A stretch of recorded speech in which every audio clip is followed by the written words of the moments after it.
Hello. Today's lesson is on the verb be in plural statements. Look at this photo of my friends Rachel and Jack. Guess, what do they do? Give up? They are doctors. My friends Lauren, Tara, and I are teachers. We are teachers. All of you are students. My friends Rachel and Jack are doctors. They are doctors. We, you, and they are plural. For example, we are teachers. You are students. They are athletes. Notice the verb are. We often use contractions, especially when we speak.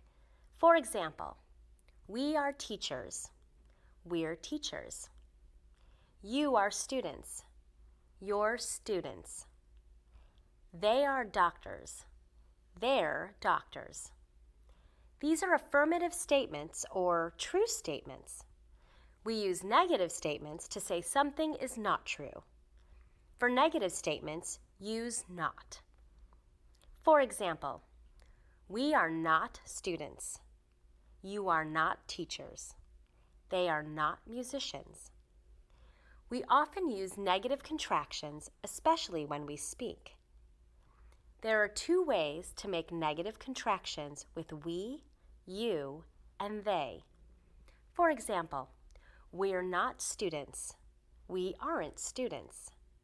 You're not teachers. You aren't teachers. They're not musicians. They aren't musicians.